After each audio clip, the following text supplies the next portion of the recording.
Mga kapatid, magandang hapon po sa inyong lahat. Humanda na po yung mga tagapagtanggol ko po dyan, mga kapatid. Kasi meron na ng mga nag-comment po sa vlog ko nitong isang araw.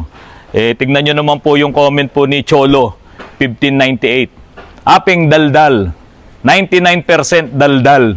Yun daw po ako, si Apeng daldal. Mas gwapo naman ako ng konti kay Mang Apeng daldal, no? Biro lang. Pero puro daldal lang daw po ako, 99%. Hindi pa kinumpletong 100%. Tingnan nyo mga kapatid kapag ako po ay magbablog, halimbawa ibablog ko po itong Ford EcoSport na ito.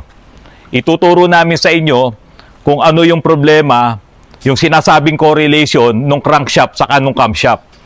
Magbablog po ako tungkol dito. Hindi po ako dadaldal, hindi ako magsasalita. Sasabihin ko lang po, may problema to sa crankshaft at camshaft. Tapos, galaw-galaw na lang ako dito.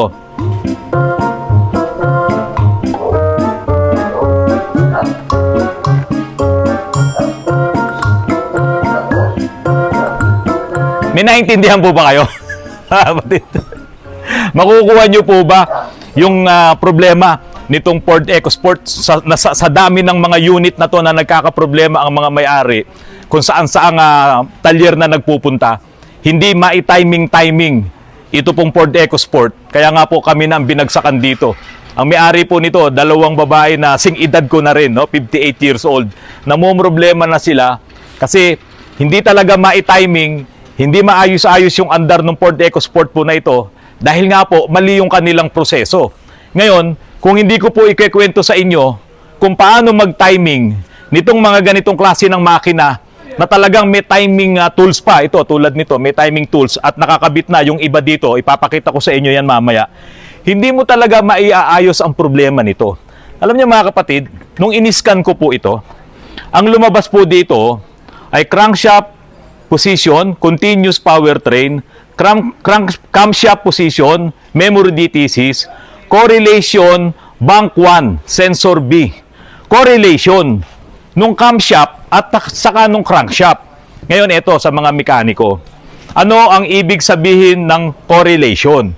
Kasi may scan mo yung crankshaft at camshaft pero may nakalagay na correlation. Ano ba ang ibig sabihin ng correlation? Kasi kung hindi mo alam ang ibig sabihin nun at kung ano ang kinalaman ng correlation sa camshaft at sa crankshaft, hindi mo talaga maitatama ang trabaho dito po sa mga ganitong klase ng makina na napakaselan pagdating sa timing. Ano ba ang ibig sabihin ng correlation? Sige, i-comment nyo na po.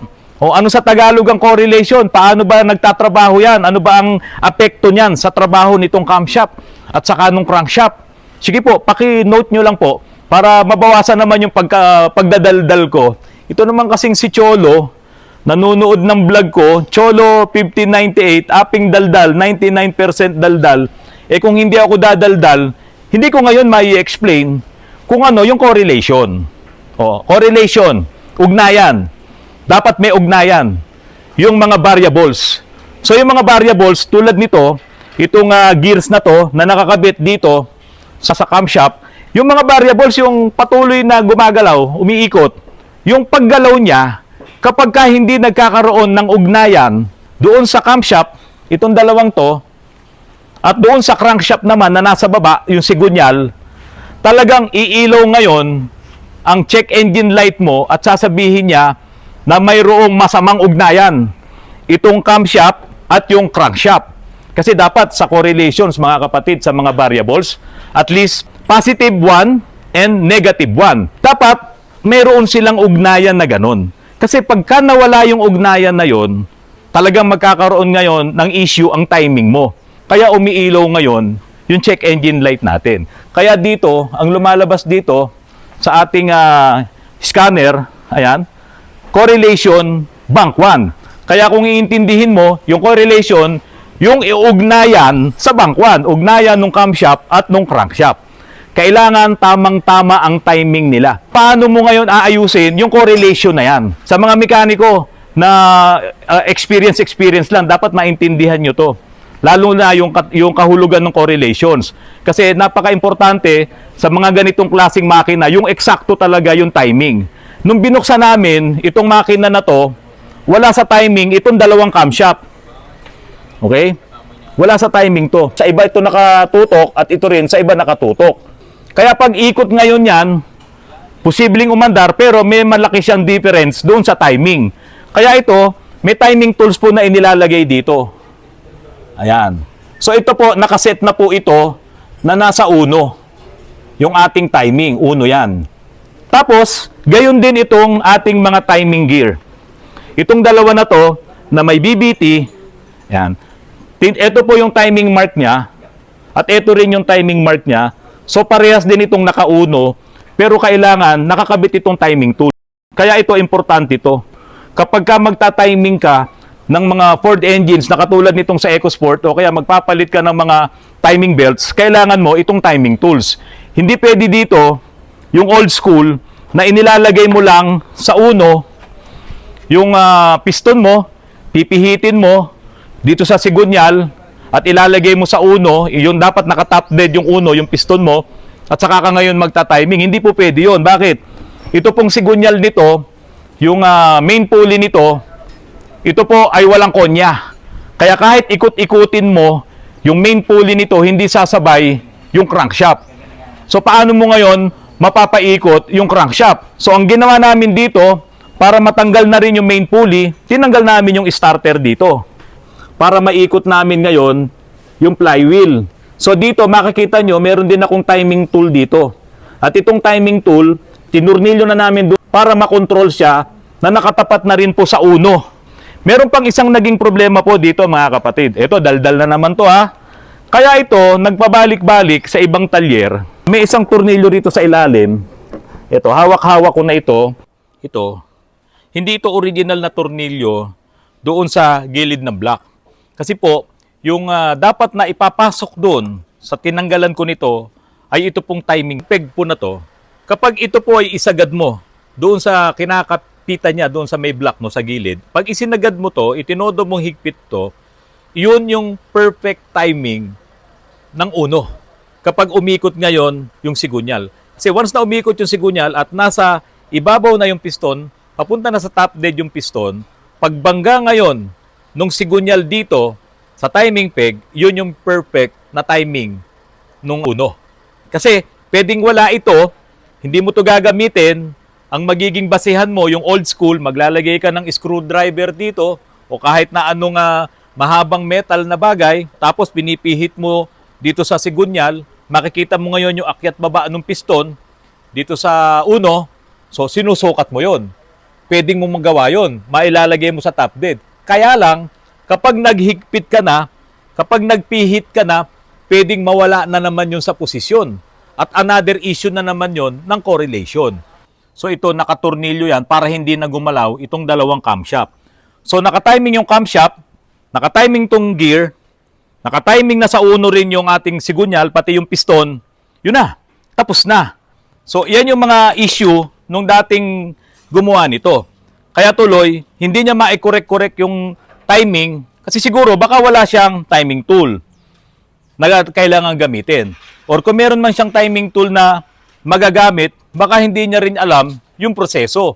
Kasi baka hindi niya alam yung correlation, yung ugnayan nitong camshaft sa kanong crankshaft. Kaya dito po, sa mga ganitong klase ng sasakyan, hindi po pwede dito yung hindi mo talaga alam. Kaya lang, ako, dadaldal ako. Mag-explain ako sa inyo. Kaya ang sabi nga nung nag-comment si Cholo, ako daw si Aping Daldal. Kung wala si Aping Daldal, wala nga yung magkwento sa inyo, magdadaldal sa inyo kung paano i-timing yung ganitong klase ng mga makina. Yung ibang mga mekaniko, silent lang yun kasi hindi naman sila nagbablog. So nasa isip nila yung trabaho, alam nila yung trabaho, gagawin lang nila lahat yan, okay na. E paano yung hindi pa nakakagawa nito? Paano yung hindi nila alam yung ganitong klase ng trabaho? Kaya narito ngayon si Aping Daldal, si Autorans Daldal, para ikwento sa inyo kung paano natin to tina-timing. Kaunting gear lang o isang ipin lang ang hindi tumama doon sa timing, ayan na ang problema mo, correlation. Kasi nasisira yung ugnayan ng mga variables. At napakaselan kasi nung makina na to, yung computer niya, na kapag ka nakakita siya ng maling movement, no? Maling galaw ng mga variables na yan, ay lalabas nga po yung issue ng correlation between doon sa mga variables, yun yung crankshaft, camshaft na umiikot po dito sa makina. Kaya importante po yun. Mga kapatid, doon po sa mga nanonood ng vlogs ko, kung ayaw nyo pong napapanood ako ng daldal at kwento ng kwento, hindi ko naman po kayo pinipilit na manood ng mga vlogs ko. Tandaan nyo po, lahat naman ng mga sinasabi ko sa vlogs ko ay may kinalaman din sa kung ano talaga yung ipinapaliwanag ko. Kahit naman pag nag-aaral kayo nung ako'y high school, buong maghapon, puro lectures, sulat, di ba, basa sa libro, ang hinihintay na lang namin yung laboratory sa science dahil doon ka lang makakahawak talaga, doon ka may actual. Kahit sa pagmemekaniko, ganun din naman Pag nag-aaral kayo, mas marami ang kwento, ang sinasabi ng professor, ng instructor, pati sulat-sulat natin, di ba? Lecture, basa sa libro, pero yung actual bibihira Kaya nga merong mga magagandang eskwelahan, nagpaparating ng mga imported na sasakyan para talagang actual nilang nahahawakan. Itong mga European cars po na yan at kanilang pinag-aaralan yan. Pero dito po sa Autorans, kapag po ako'y nagbablog, yung mga ikinikwento ko, yung mga idinadaldal ko, malaki din po ang napupulot nung maraming nanonood po ng aking mga vlogs. Sa totoo lang, kahit hindi ko naman ipakita itong proseso ng pagtatiming sa EcoSport, no? Okay lang naman din. Kaya lang nakakaawa po yung ibang mga may-ari ng sasakyan, yung mga end users. Kasi nagdodoble-doble ang gastos nila, palipat-lipat ng ibang mga talyer, hindi na itatama yung trabaho. At syempre kapag dulo na, yung mekaniko, hindi niya na alam ang gagawin, aalis na lang din si customer at idadali naman sa ibang shop. So yung ibang shop na mapupuntahan, hindi rin alam kung paano aayusin itong mga topak na mga Ford. Sabihin natin topak kasi mahirap talaga. Isang ipin lang ang magkamali, correlation na. Di ba? Kaya dapat talaga eksakto. Kaya may mga timing tools yan na bibilin mo. Kaya may mga models ng Ford, yung mga 3-cylinder na mga Ford Fiesta, yung mga nakaturbo na yan, medyo inaayawan natin dahil talagang sobrang hirap ayusin. Parang yung mga territory, hindi siya ganun ka-friendly sa mga mekaniko. Kaya ako, sinasabi ko na sa inyo, yung mga unit na yan, alagaan yung mabuti dahil kapag yan ay nasira, malaki po talagang problema. Kaya doon po sa nagsabi, na ako'y si Aping Daldal, okay lang po yun. No, at least si Aping Daldal sumikat. No, kung ako naman ay sisikat din dahil sa pagdadaldal ko nitong mga ipinapakita sa inyo, para na lang naman kayong nag-aaral din sa pagmemekaniko. Tanggapin nyo o ayaw nyo tanggapin, wala naman pong problema. At least yung mga naniniwala po sa mga sinasabi ko, may mapupulot po talaga kayo. Ito, daldal na naman po si Aping Daldal. Upo ka para makita ka sa vlog natin. Ikaw ay taga Catanduanes. Bicolano rin. Then nakita-kita kayo ng mga kababayan mo rito. Magagaling. Magagaling. Ngayon, ang problema ni Sir, si Sir ay biyahero ng manok. Saan nanggagaling yung manok nyo? San Pedro? San Pedro, Laguna. San Pablo. San Pablo. Punong-puno ito ng manok. Hindi naman. Pero yung problema mo, pag kargado na to, itong Toyota Tamaraw na to, ay tumitingala na. Oo. Bumabagsak na tong likod. Naglagay na rin siya nitong, anong tawag ba dito? Load plus. Load plus. Naglagay na siya ng load plus. Sabi ni Sir, ano daw ang dapat gawin? Ako naman, ang naisip kong gagawin dito, lapit ka rito, Alric. Ito, maglalagay na ulit ako dito ng panibagong hanger. No? So itong chassis, meron na akong material nito. Maglalagay ako ng ganitong kakapal din na chassis rito, nakapaganon, at ito na ililipat ko rito. Yun na lang yung pwede natin gawin dito. Matibay naman yun. Ha? Matibay yun kaysa maglalagay ka nung mahabang jackal. No? Mas delikado yun kasi hahaba siya tapos loaded ka. Mas delikado yun. Sasayaw. Oo, sasayaw. Pwedeng bumaliktad yan pagka mabigat. So, saan natin kinuha yung idea na yon? Marami na pong gumagawa ng ganyan, kahit yung mga 4x4.